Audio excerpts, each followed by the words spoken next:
Good morning. Thank you so much for having me today. I'm very excited to talk about something that I'm very passionate about, and that is being able to give someone back a sense that is so important to them.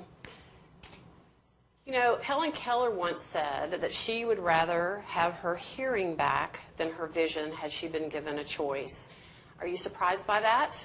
I think that people don't really understand that when you can't hear people, you cannot enjoy connection with people. You can't hear beautiful music. You can't listen to the sounds of nature. You can't hear your grandchildren.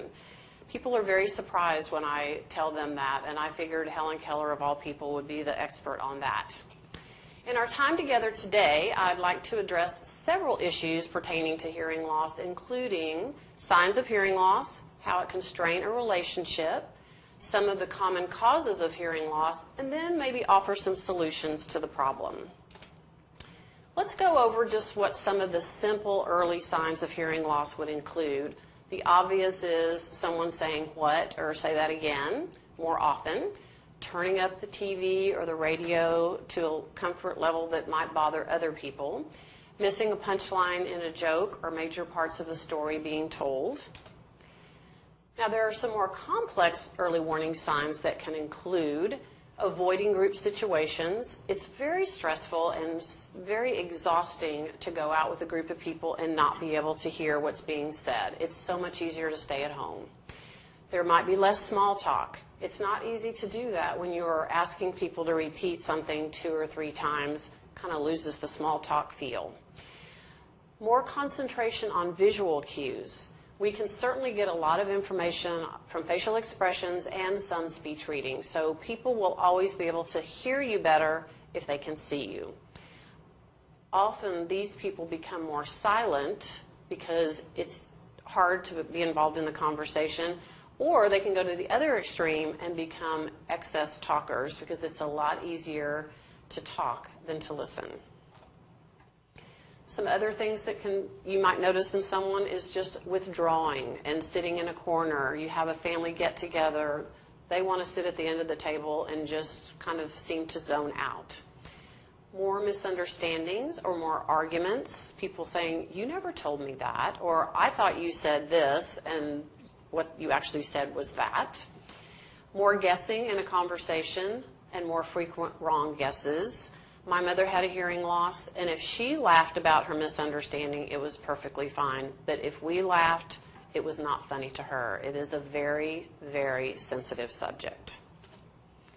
So what are some of the main causes of hearing loss? People who've been around a lot of noise in their occupations very often will acquire hearing loss very slowly and gradually over a long period of time.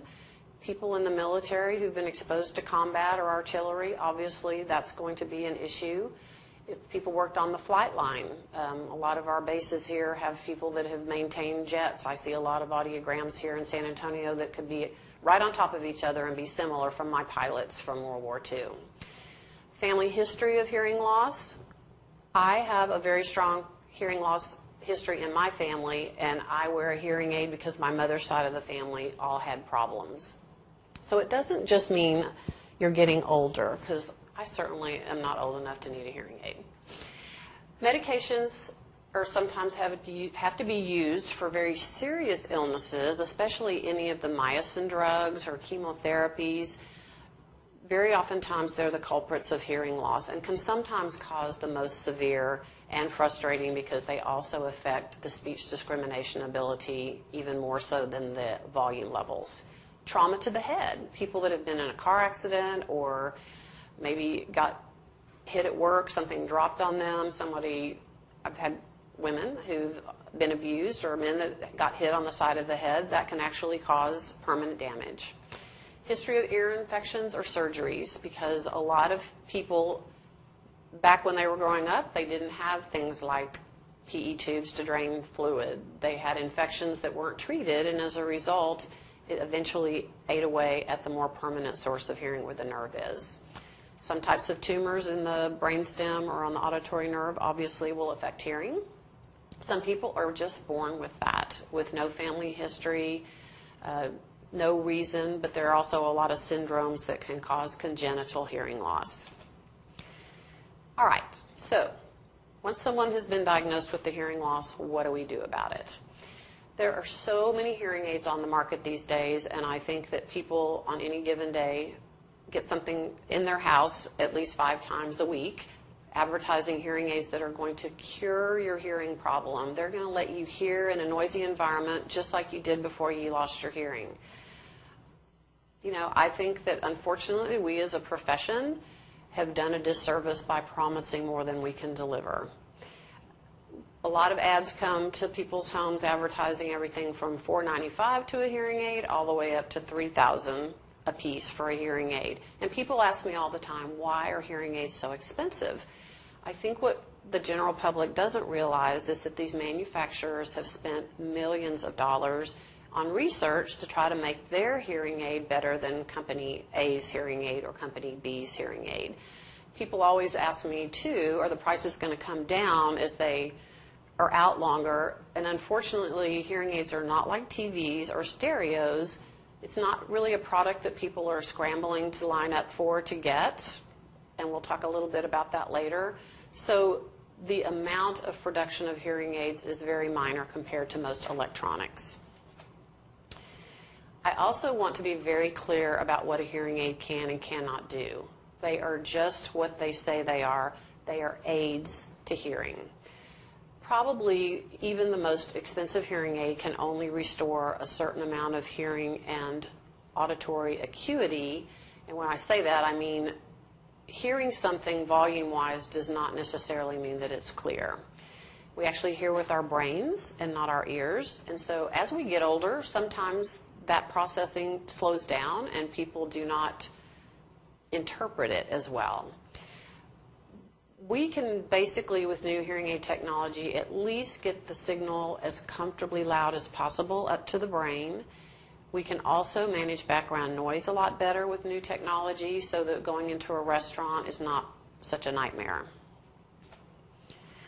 Now, if you're in the market for a hearing aid for someone that you're taking care of, I have lots of things for you to ask an office before you take someone in. I think, first of all, ask your friends who have hearing aids or you know that have had success with hearing aids. Find out who they go to. Don't just look up a number in the phone book, because there are a lot of people in your area that probably do a better job than some others that are salespeople. Find out what the price of a hearing aid really includes. When you see a hearing aid advertised for $700 and you go into an office and find out that that won't be appropriate for you, that you really need the $3,000 one, know that you should have asked some questions first. Mainly, skimping on the cost of a hearing aid over the long haul is not worth it. Most hearing aids are going to last for 5 years on the average before they need to be replaced, and some last longer than that. So on a day-to-day basis, you're not talking about that much money. Make sure that all the hearing aid services are included in the price of that hearing aid. With digital hearing aids these days, there are a lot of tune-ups and follow-ups that can make the hearing aids work even better, and you want to make sure that that's included in the cost of your hearing aid. Find out if batteries are included. Find out what kind of warranty there is. What's the cost if they lose something, and what is the replacement cost on that, or the deductible? The good thing about the hearing aid industry these days is the manufacturers understand that not everybody has $5,000 or $6,000 to spend on hearing aids, so they've really tried to make them more affordable for every level of technology and also for everyone's budget. So when you see things advertised for $500, you can pretty much be assured that it's going to sound like a $500 hearing aid. Also, when you're picking an office, talking to people on the phone, I think, is very, very important. But in our office, we actually like it when somebody comes and makes an appointment for a consultation so that they can meet us, meet our office. You're going to be spending a lot of time with these people over a 5-year period, so make sure that it's someone that you're comfortable with and that you trust.